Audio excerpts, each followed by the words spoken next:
Hello, my name is Michelle McCaffrey, and I'm co-chair of the Gloucester Racial Justice Team. The Gloucester Racial Justice Team's community-wide book group, called Gloucester Reads, is reading How the Word is Passed by Clint Smith. How the Word is Passed, subtitled A Reckoning with the History of Slavery Across America, takes the reader on a journey to 6 American and 1 African locations that played a major role in the horrendous history of human enslavement.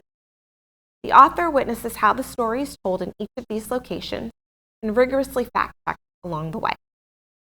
Along with reading this book, Gloucester Reads is holding discussion groups at various locations across the community. And it's culminating with a virtual authors talk on September 10th at Gloucester City. One of these discussion groups you're about to watch right now was filmed here at 1623 Studios. Participants of this group are Jenny Benedict, Library Director of Sawyer Free Library, Ben Lummis, Superintendent of Gloucester Public Schools, Karen Risteman, Program Director, Creative County Initiative, Essex County Community Foundation, and current President of the Cape Ann Chamber of Commerce, Peggy Haggerty Steck, CEO of Action Inc., Bob Billis, retired President of Cape Ann Savings Bank, and my co-facilitator, John Praxton. We want to express our deepest thanks to the Gloucester Reads partner, Sawyer Free Library, 1623 Studios, as well as all of our other co-sponsors of Gloucester Reads 2024. Good. Well, hello everybody, and welcome to the Gloucester Reads discussion group. And my name is Dawn Prattson, and this is Michelle McCaffrey. We'll be your facilitators. We'll be using a script pretty tightly to kind of keep it consistent across our groups. Thank you for being here on time. The Gloucester Racial Justice Team, in partnership with the Sawyer Free Library, Gloucester Health Department, and the other community organizations, welcome you to this Gloucester Reads discussion group. The mission of the Gloucester Racial Justice Team is to create a safe and welcoming city where everyone who lives or visits here feels that they belong. We would like to thank Essential Partners and Gloucester Conversations for their help in planning this discussion group. We would also like to thank the 1623 Studios. The purpose of this discussion group is to allow people to reflect on their own experiences in response to how the word is passed, and to hear other people's experiences and responses.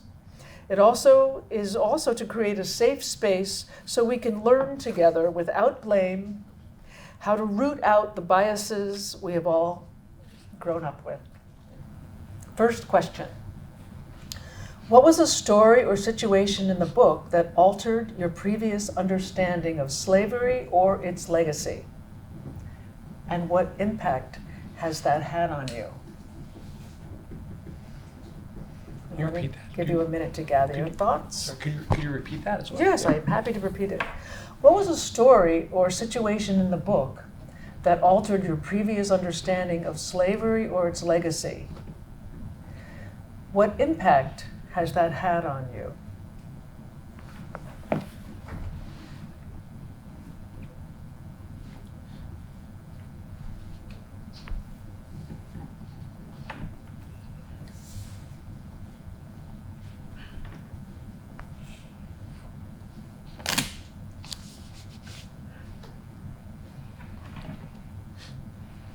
And you're welcome to pass, and we can come back to you. That's an option as well.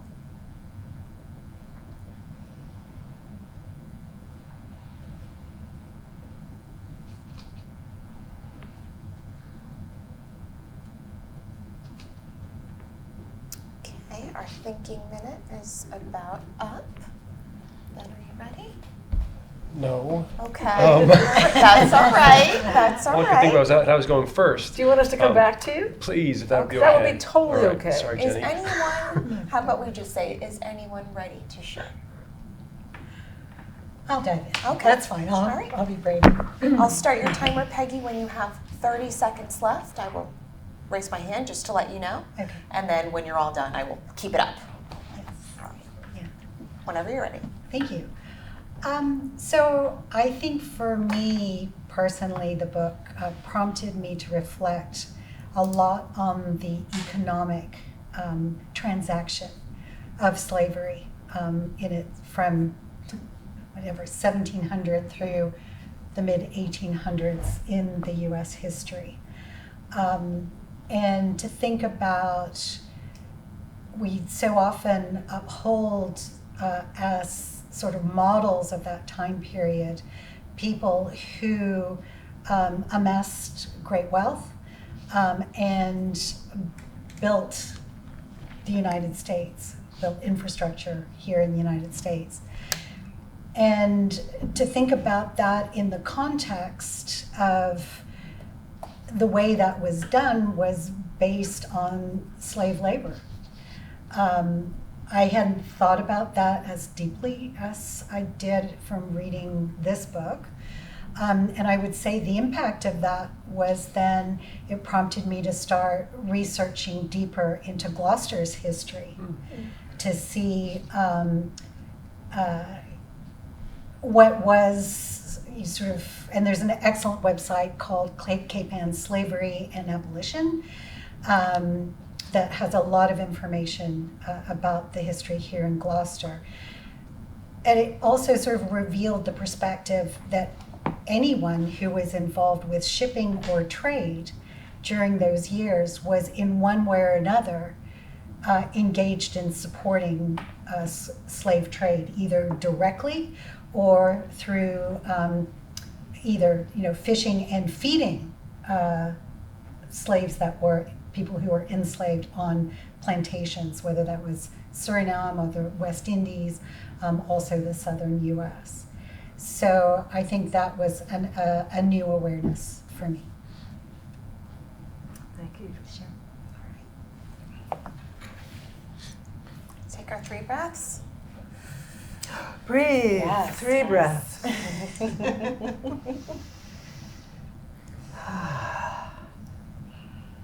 Okay. Karen, you ready? I think one of the main things that struck me was my preconceptions about the Civil War, and about the North and the South's role in the Civil War and the Confederacy's role. And how, I think it was the chapter on New York City, how that was raised up as we were the good guys, weren't we, up here in the North? And not so much, as the American Revolution, unfolded and trade increased and the financial markets started, were blooming. All of that need for cheap labor also increased north and south and everywhere. And so that was a bit of an awakening for me, thinking that the power structures upon which slavery, that slavery supported, for all those, for everywhere, and it was not just a problem of the deep South and the Confederacy during those war times. So that was an awakening for me. And the people, this may be a different question, but the role of the people and how the stories became, through this book and through history, stories are the actual monuments and memorials, and that concept was, to me, very deep, poetic, and very impactful, thinking about it in those terms. So. Nice. Thank you. Breathe. Let's breathe first. We're going to take 3 breaths first. Okay.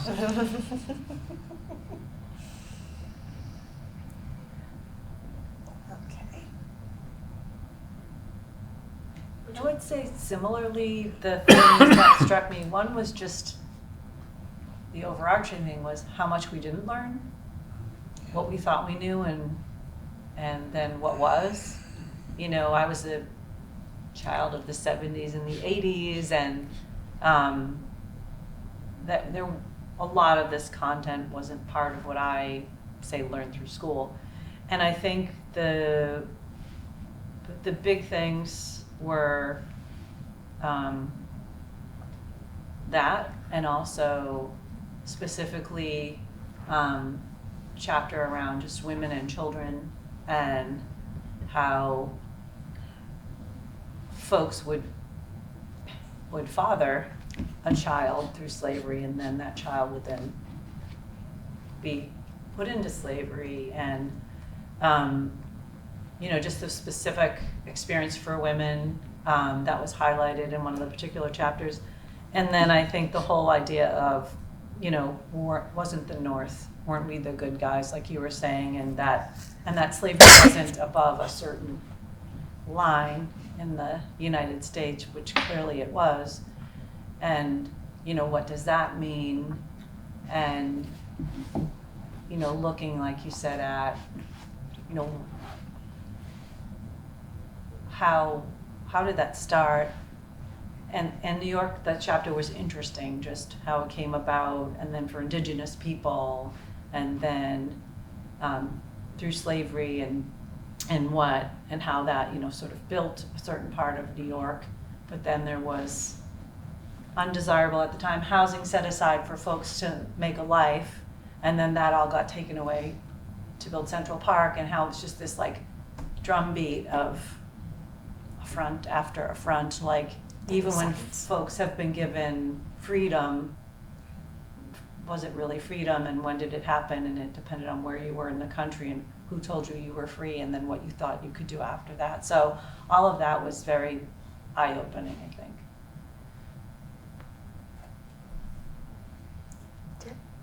All right, 3 breaths.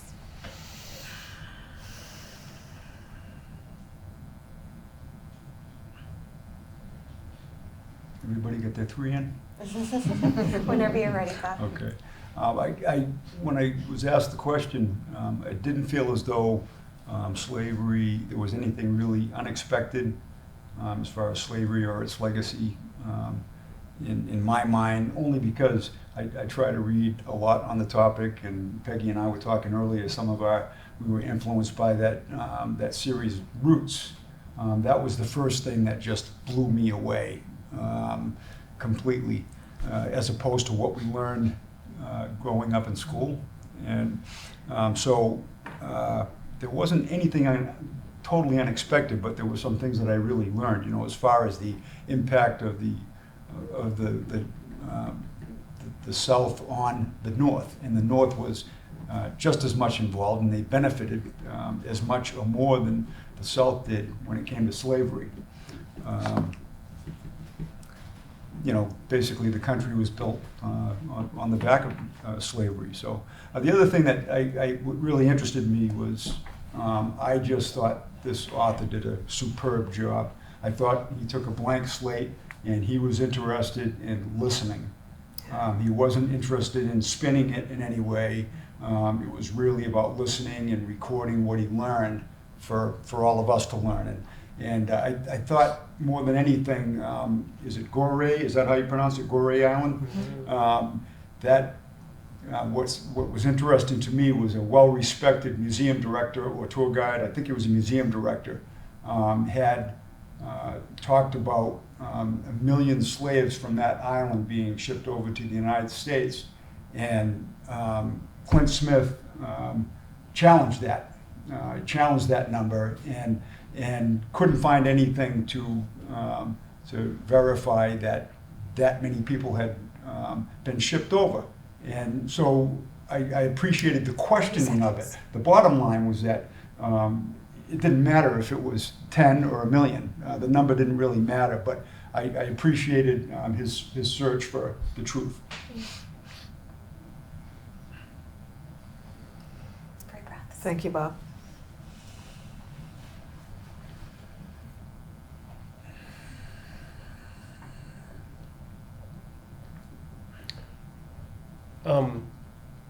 There's just so much I want to talk about and say about this book. And folks have touched on just a few of them. I would love to spend just a long time talking about Clint Smith's writing, which I think is incredible. But in terms of the question, for me also it was 2 things really. One, New York City. I spent a lot of time in New York City growing up because my father and stepmother lived there, and did not know until reading this book about slavery there, and did not know just some of the structures and systems there that that were so harmful. In terms of specific examples he gave us, did not know that about Central Park at all. And how especially folks like wealthier folks, privileged folks, like they often do, saw something they wanted, and that other folks had, and in this case, free African American people, and took it basically, thereby ending culture and families and lives and that sort of thing. And so, and the other piece that was I thought of just with this question was just the numbers. At one point in the beginning, I can't remember which chapter it was or which place, talking about how the slave trade ended into the United States, I think in the early 1800s, but then the slave population still continued to grow exponentially over the next 50, 60 years. And that was, I didn't realize actually, I didn't remember that the international slave trade had ended, supposedly, but then also just how that didn't seem to matter at all. In fact, it grew and grew and grew and grew because of the slaves born, the children born into slavery, I should say. Yeah. Thank you.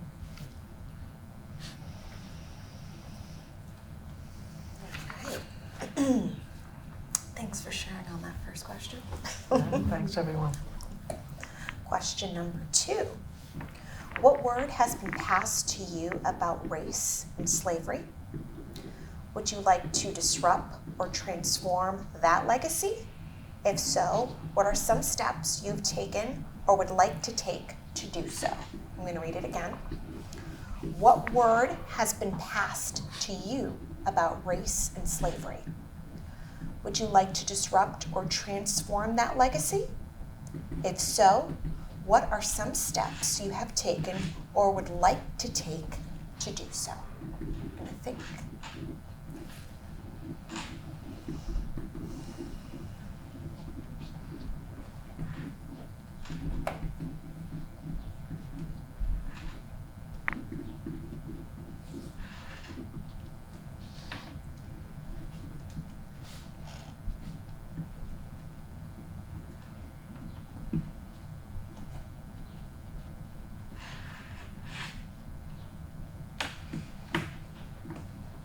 Seconds.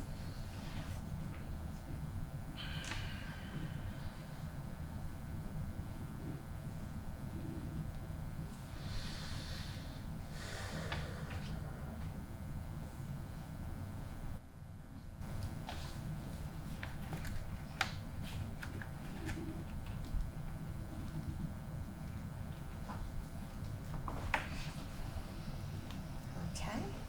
Jenny, would you like to start us off again, or do you need a minute? I could return favor to you. All right. If you're ready, go. I wasn't glad sure you if you were going to asked be for ready. I'm really glad you asked for that extra time. I love it. I love that. Thank you. Yeah. So in terms of the word that's passed to me about race, I mentioned my stepmother. In 1976, I was about 5 when my parents split, and we were growing up in Connecticut. My dad moved to New York City. And a few years later, he married Dr. Boydina Wilson, an African American woman who grew up in South Carolina. This is 1976, and she was a professor at Queens College City University of New York in Queens. And got a doctorate and was teaching about Islamic women. So a woman ahead of her time in many, many ways. And she was a big part of my growing up, and also her family was as well. So her mother, Essie, her sister, Loretta. And I was growing up in suburban Connecticut. So for me, I don't want to say it was normal, because what that means, but I learned pretty quickly that that race matters a lot, but also race doesn't matter a lot, and I'm deeply, deeply grateful for learning that, especially where I grew up, because there's no reason I would learn that otherwise. At the same time, the word that has been passed and is continuing to be passed, which I've heard and grew up with, and also grew up with, and live to this day, is that African Americans in our society are less than, and I could say terrible things that are passed on. The point I'm making is that, and then the other word that's passed is folks should get over it, and there's some quotes in the book, but early on about just the denial of race being a factor, and the denial of the legacy of slavery being a factor. That's the word that's also been passed to me again and again and again, and these days very strongly. And where I go because of my work very quickly is the schools. And what are we doing in the schools, our schools, but other schools in public education in America, to combat the words being passed now? Thank you. Thank you, Matt. 3 breaths.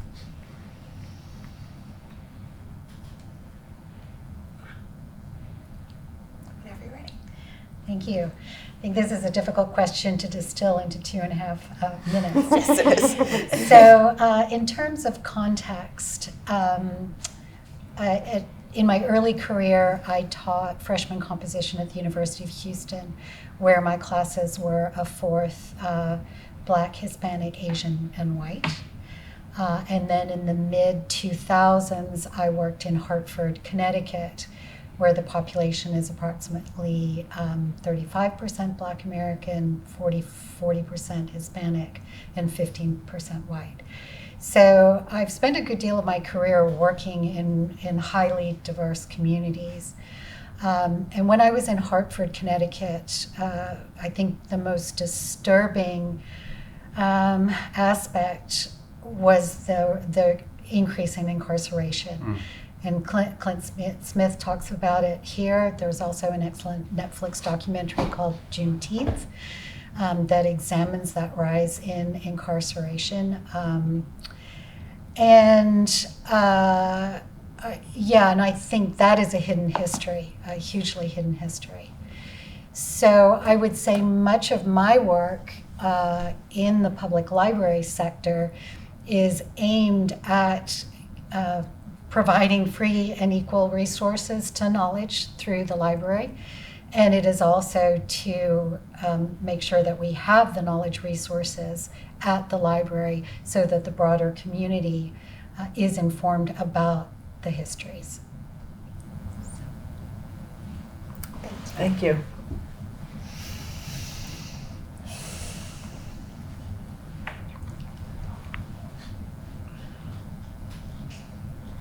Are you ready?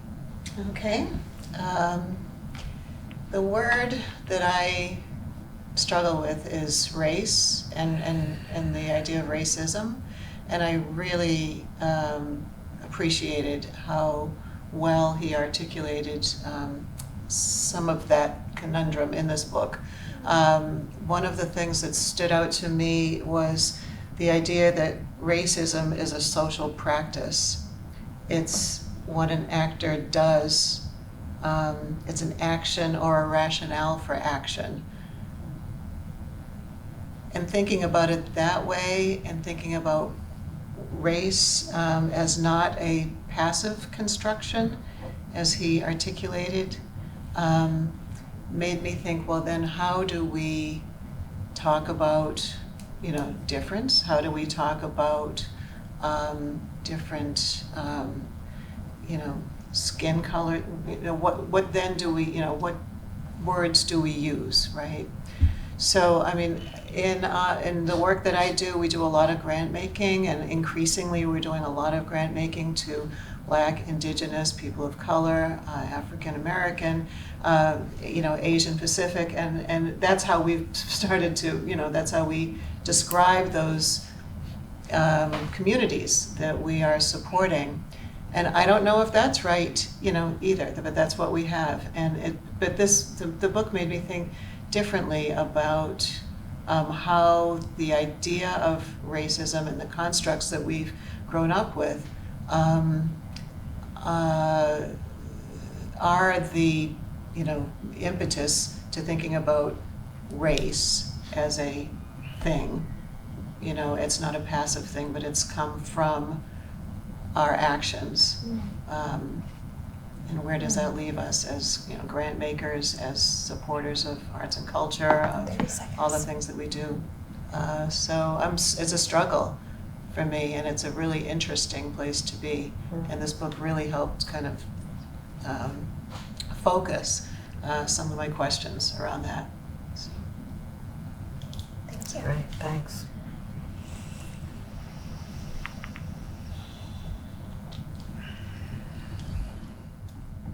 Are you ready? The word that came up with me when the question was first asked was fairness, and that's why I've been involved in different things like this. I was taught early on, fairness is paramount. Simple concept, but you look at racism and slavery. That's just a clear example of gross unfairness. And there's plenty of unfairness to go around in this country and the world in a lot of different aspects, but not much has been worse than slavery and the racism that goes on still today. So that's been my, that was the first thing that struck me. And I guess what I've done is for many, many years, 30 years, I've been involved with affordable housing, and currently the last 10, 11 years, I've been on the board of Harbor Light Homes, and we're focusing on providing homes for people that need them, people that are income restricted, and a lot of times those people are, blacks and minorities. And so, really proud of the work that we're doing at Harbor Light Homes. We have an executive director who's truly, he's got everything on the ball in so many ways, but on top of that, he's enlightened. This very subject is really important to him and to our board, so I'm proud to be part of that. And we're doing great work and making a small dent in this problem. So that's my idea. But one other thing that I'll just quickly say is 3 seconds. I love going into East Veteran School and Beaman School and West Parish, reading stories for First Start to the kindergartners and the first graders. And so oftentimes you go in there, it's the color of the rainbow. It's just it's kind of encouraging to me. So. Thank you. Thank you. 3 breaths.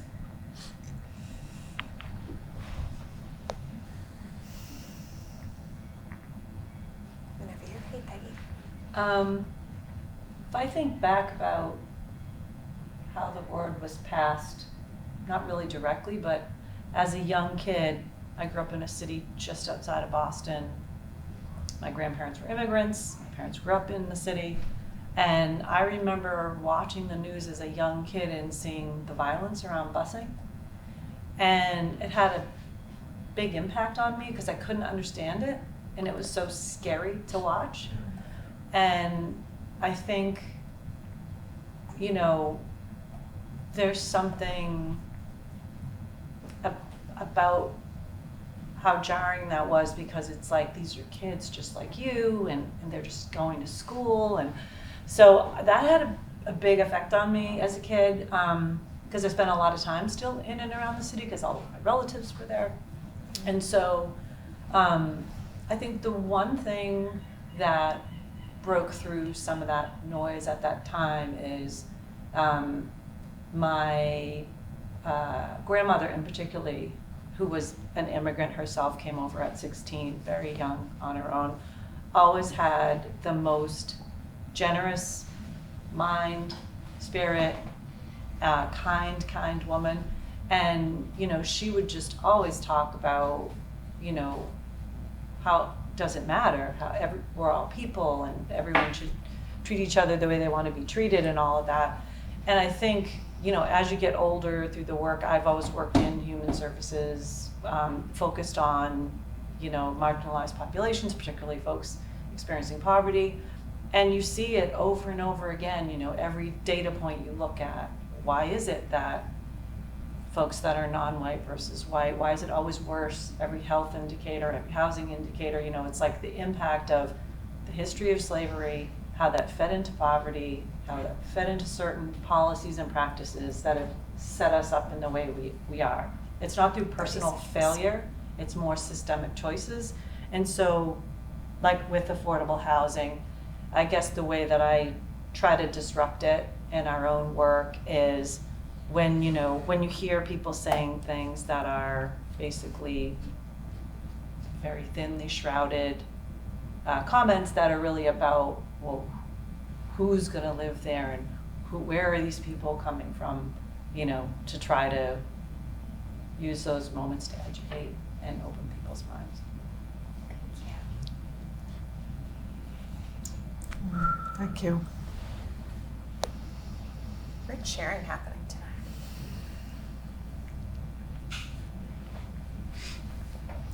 So now Now, yes. we have a little time to discuss a little more openly and relaxedly and without as much time restriction. What we would like to do is look for 2 or 3 important points that have come up in our conversation so that we can kind of keep that for our records and chew on it for the next year, And also, we've been asked to come up with a question to ask Clint Smith when he comes virtually on September 10th to give his author talk. We have a panel of people who will pose these questions and comment on them too. Mm-hmm. So that's our challenge now, and it's a little more loose and people can just chime in. So let's do 2 things. One, what are 2 or 3 points that came up today that you feel is poignant and something that you want to highlight? And then we'll come up with a question for Clint Smith. Well, we could have more than one question. We're not limiting. Okay, good. So if you've got a really one you're passionate about, please do share it. Because our questions might be the best questions. It might be. It might be the best ones. Exactly. Right. Good point, yeah. Exactly. And we learned from our experience last year where we'll prep even more than we think we're going to go through in case there's time at the end, because we ran through them faster than we thought we would, and we're like, oh my goodness, that's it. That's all we have. Mm-hmm. So we will have a longer list this year in case time allots. We can even ask more questions to Clint. So,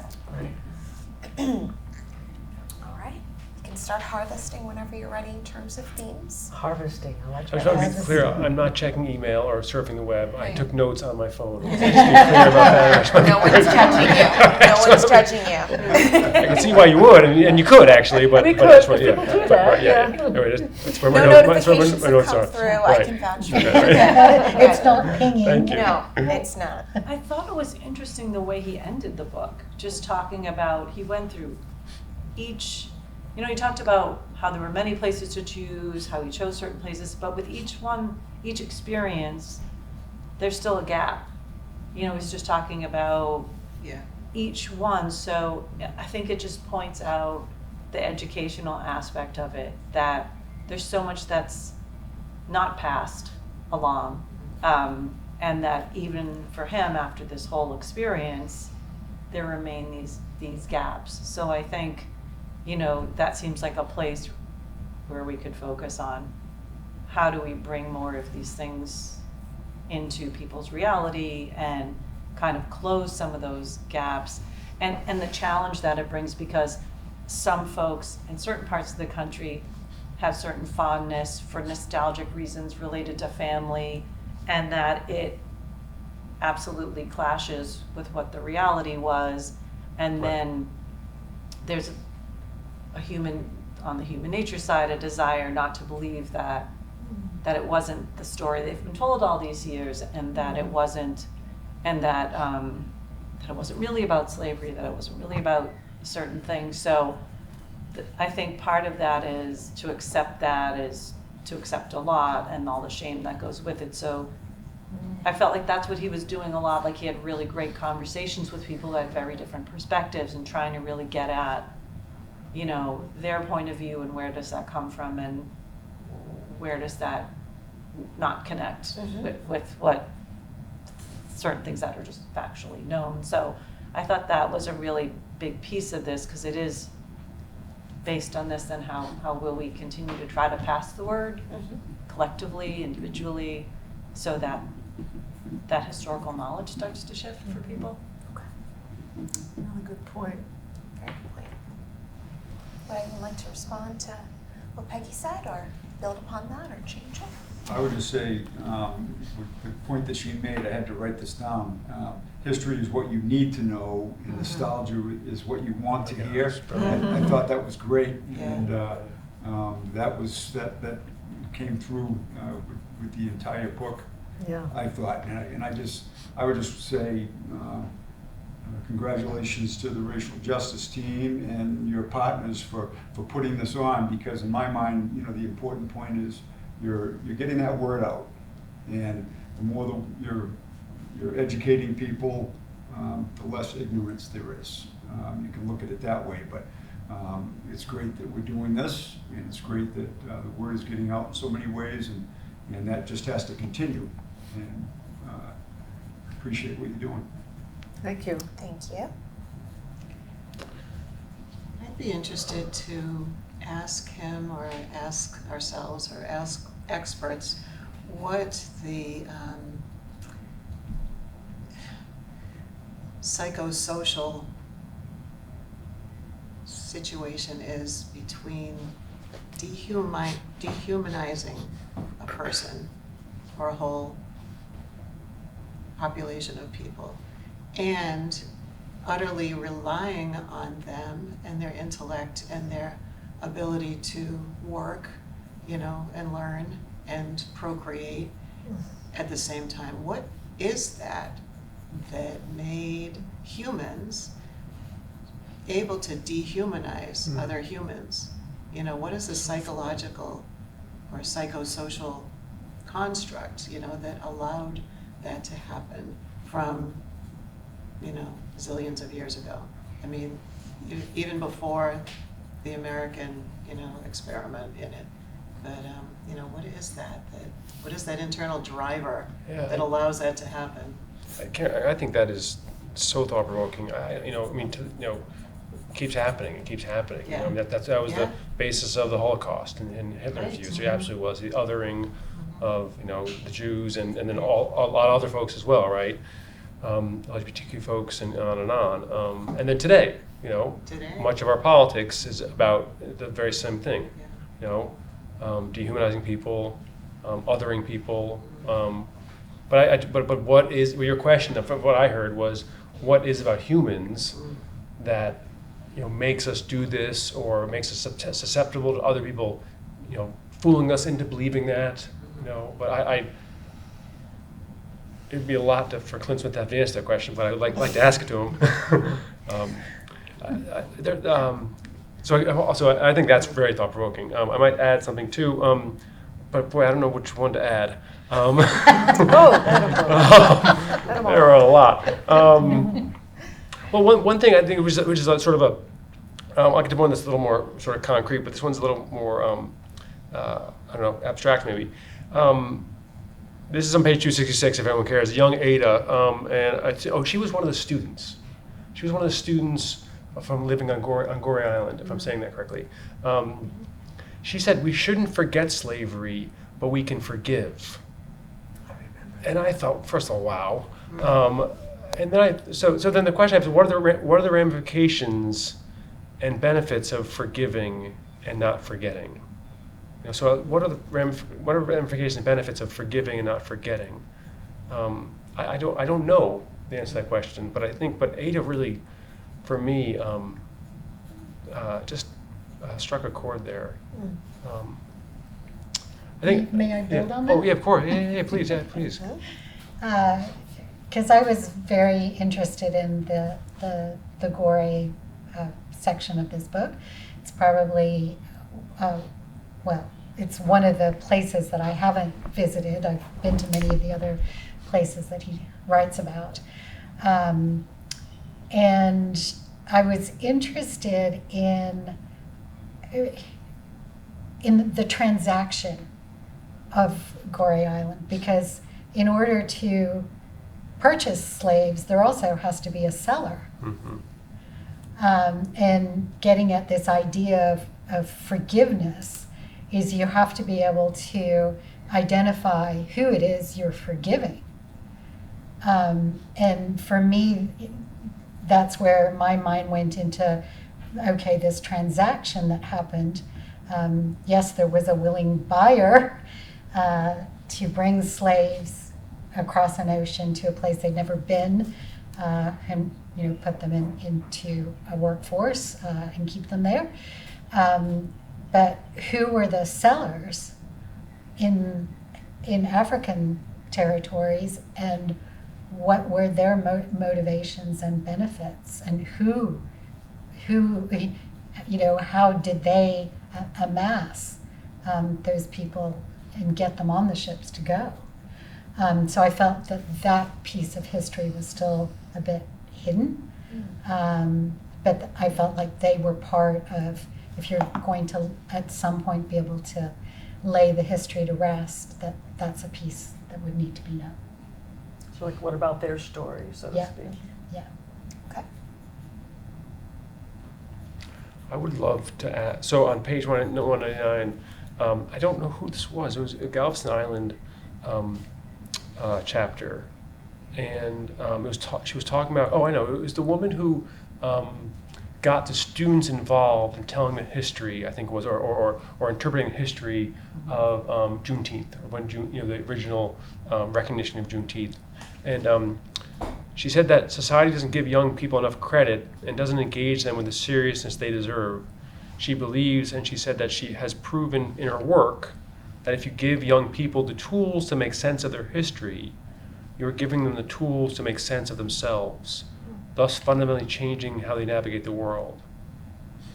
I would love to ask Clint Smith, why does he think people are so scared to give young people the tools to make sense of their history? Because there's so much, I believe there's so much of, we shouldn't teach that, we shouldn't teach that, we should teach this and not that. And I think fundamentally, folks are often worried about what kids might think or discover or learn. I'm not sure what they're afraid of, honestly. I really don't. I have no idea. But because they do just what she says. They can make sense of their world, as complex as it has been, and it's up to us to, as they say in the book, history is giving all the facts, and nostalgia is none of the facts, and memory somewhere in between. And so I really believe in the power of giving students all the facts and help them sort through the difficult things. Yeah. So the question for Clint would be, why does he think people are scared of that or don't do that? What are they scared of? Yeah.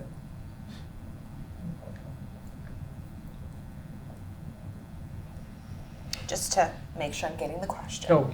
You would like to ask Clint why, what he thinks people are afraid of, why they're not giving all the facts. Yeah, to touch specifically in education, Yeah. for students, for younger people. Yeah. Okay. What are they afraid is going to happen? What are they? Yeah. What's yeah. It seems sometimes fundamentally parents just want their kids to think what they think. Like in a lot of these topics, separate from this too, when they talk about teaching certain things at school, parents just want to have more control for, usually not for the better, but And I think that's the whole reckoning with all of this, is like, have we as a country really reckoned with our past? I don't think we have. I think the nostalgia piece comes in and people want it not to be some things, you know, as ugly as they really were. And instead of trying to sit with the discomfort of the ugly, it's like, well, it's like when someone said, well, weren't there nice, you know, in the book, you know, weren't there nice plantation owners? It's like, it's not possible. It's like an oxymoron. They're holding people like property and forcing labor and other things. So there's no version of that that's true, but people want to feel like, oh, there must have been some people. Which I think the Whitney versus Monticello example was really interesting. It's sort of like, how do you tell the story? And at the Whitney, how there's really a genuine attempt to tell more of the story and not highlight, isn't this building so lovely, you know? Which of course it's lovely architecturally, but that's not really, at Monticello, really the whole story at all. So I thought that was interesting too, just how do folks choose to tell the story, and what do they leave out, you know, about what the reality was of living there, and for everyone who lived there, not just the people in the big house, you know. So I thought the Whitney chapter was really interesting, and I thought it was interesting that he was telling folks in Africa about, well, there's this museum that does that, you know, like that, just kind of like that cross connection between countries as well. But I think that's it. I think people want to look past what is uncomfortable, unpleasant, Right. or might make them feel a sense of shame about their ancestors, you know. Yeah, and I'm heartened to see that, you know, historic New England, with all of its historic homes, it owns 40 or 50 historic homes around New England. You know, it's now, they were always tourist destinations to see the beautiful homes and the china, right? And that's not the story anymore. Wow. You know, they're telling the actual stories about who lived there and who was held there and who did the work there, and the different kinds of, you know, living arrangements for different classes of people in those homes, and all of that. So I'm really heartened by the fact that at least that's happening in New England, probably other parts of the country as well, but I think there is definitely a reckoning happening. How many folks are actually listening to it, and you know, behind it is another story. And I know there's a lot of resistance to it, as there is taking the monuments down, the Confederate monuments. You know.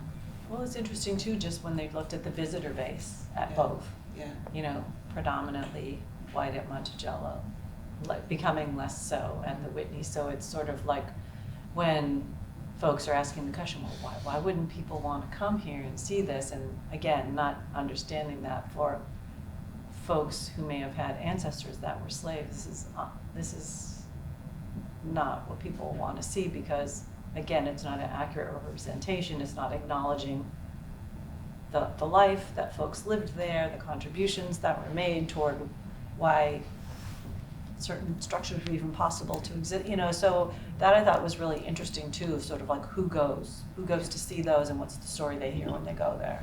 Is it the complete story, is it the partial story? And at Monticello, it sounded like, depending on what tour you picked, you know, you got a more enhanced version or not, which I've never been to either place, so I just found that kind of fascinating.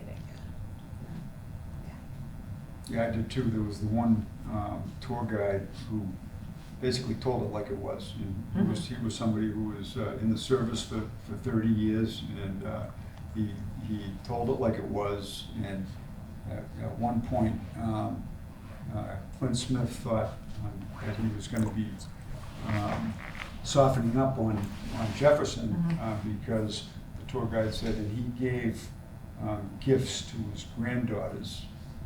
And Clint Smith at that point thinks, oh, okay, he's going to show the softer side of Jefferson. And those gifts were slaves. So it was the old, it was a great delivery. And he came up with what the real deal was. But to Peggy's point, you can take another tour on that very same property that gives the sanitized version of what happened there too. So just fascinating contrasts.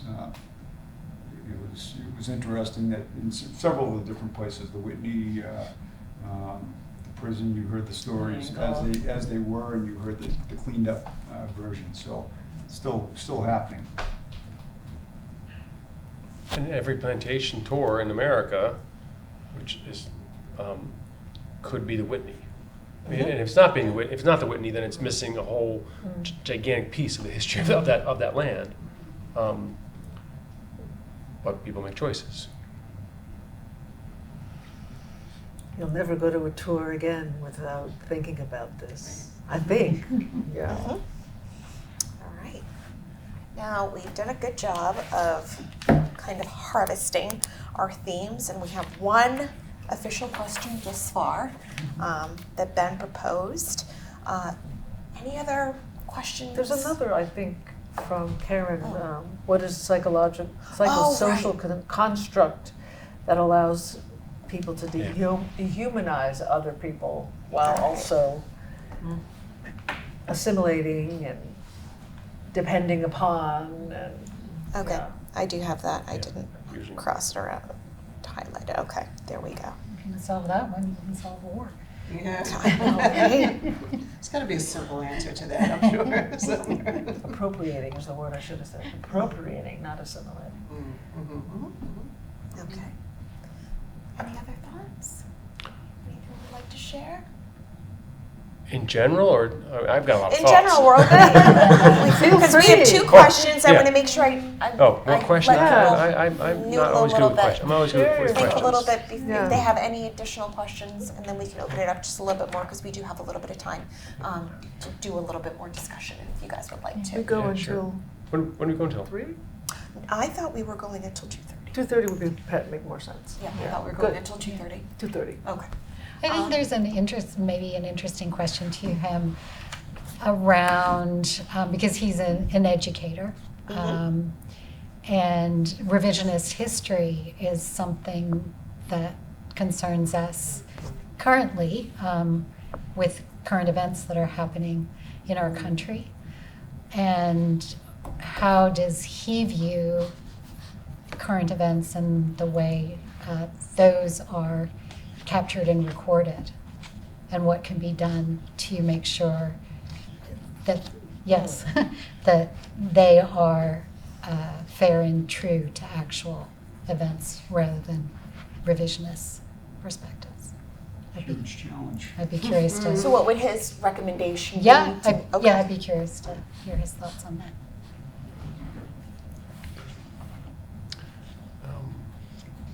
Yeah, especially in the time of AI and social media and all of the other technical things that we have in our lives. Yeah, what is it? Well, there's also selective listening, right? Because you can find a channel anywhere that will Yeah. tell you what What you aligns wanna hear. 100% with what you already think. So I think that's another piece is, this is something I think people struggle to accept as it was. So you can just act like this is not real. And I listened on whatever XYZ channel on YouTube, and they told me, it was this, that, or the other. So I think that's a bigger challenge too. It's like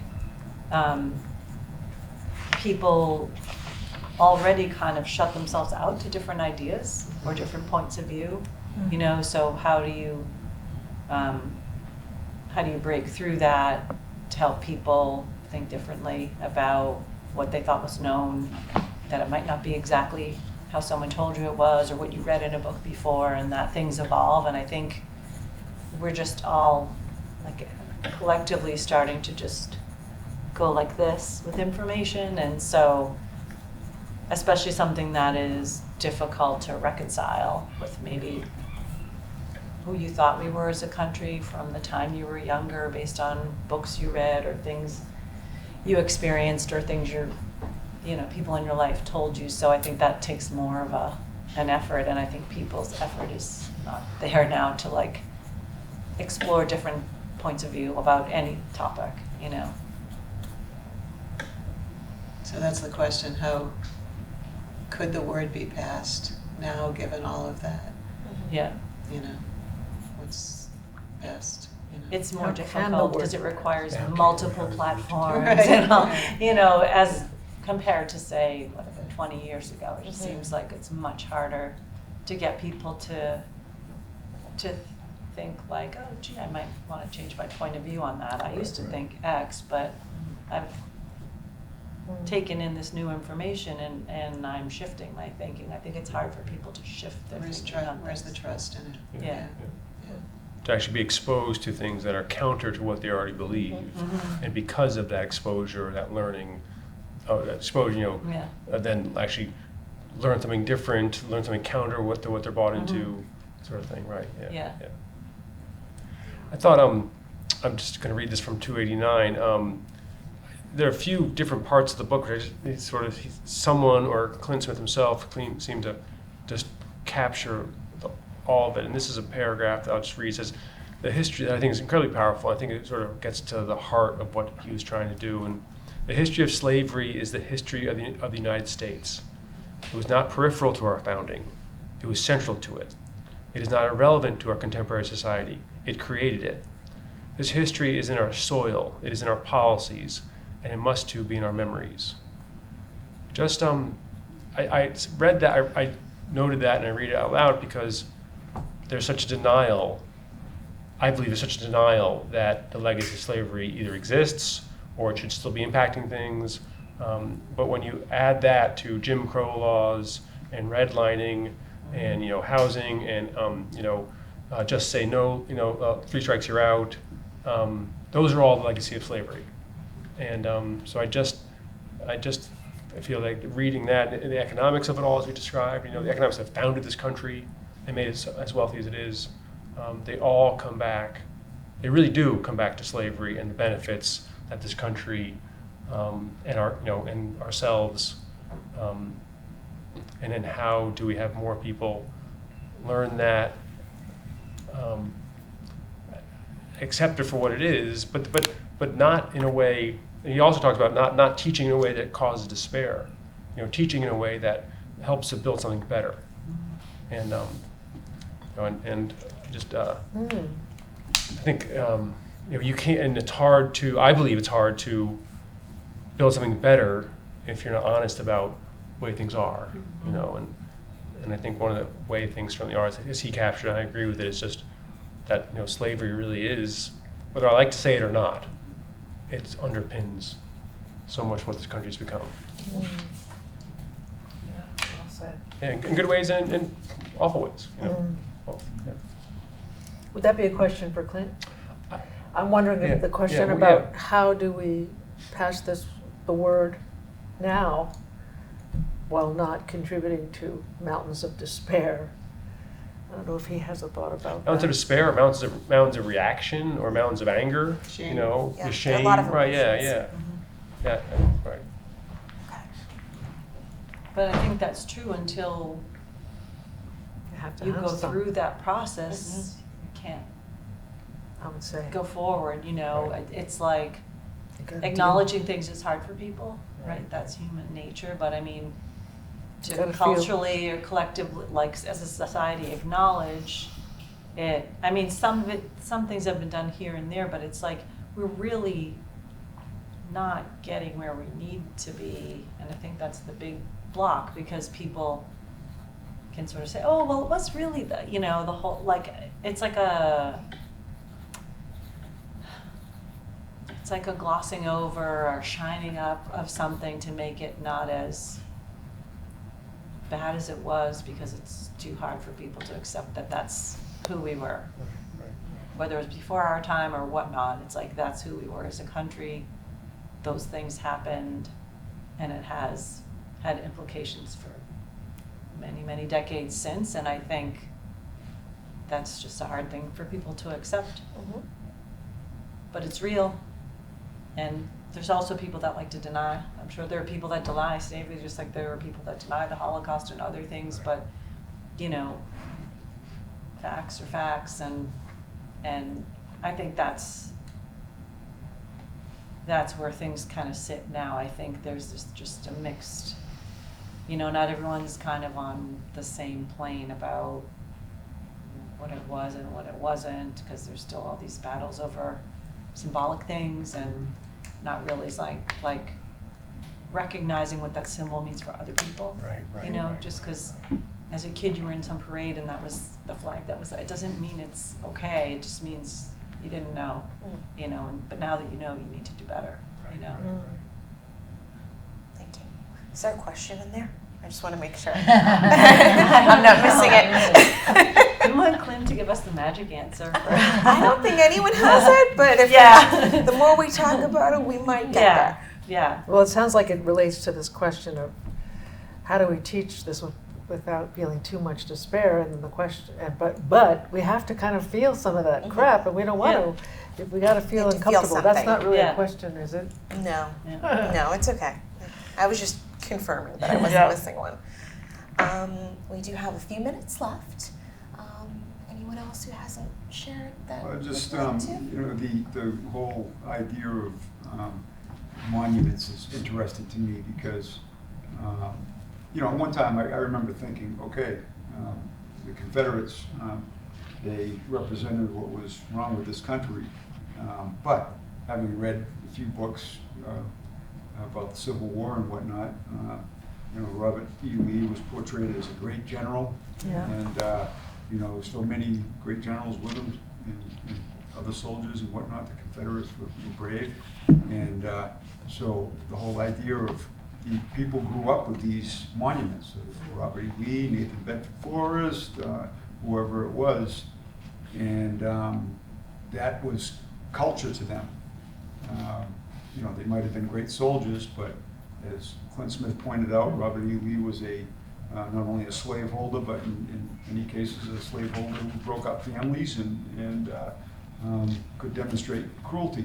And so it's interesting to me that it's not a question, I guess, but I'd like to hear his thoughts on it. You know, the idea that removing these monuments to people that represented slavery and racism is a good thing, but it's also a cultural shock in many ways to people who grew up in the South, and in my mind has contributed greatly to the divisiveness in this country that we have today. Can you reiterate your question one more time so I make sure I get it right? Not really a question. Okay. But I'd just like to hear his thoughts on it. But You would like to hear his thoughts on, yeah, that's all. removing the monuments and the Yeah. consequences of that? Yeah. Okay. That's it. Thank you. Okay. I don't want to Right. misrepresent Put words you. in my mouth. So I just, what I heard was. Yeah, right. There you go. Thank you. I would just sort of, as a final comment, also add that there are other countries to look at in terms of their practices around reconciliation. So Canada, South Africa. And in many communities, and it's community by community, it is acknowledging the history from the beginning of time rather than starting the history with the colonial period. And if that is done systematically across communities, then the narrative starts to change.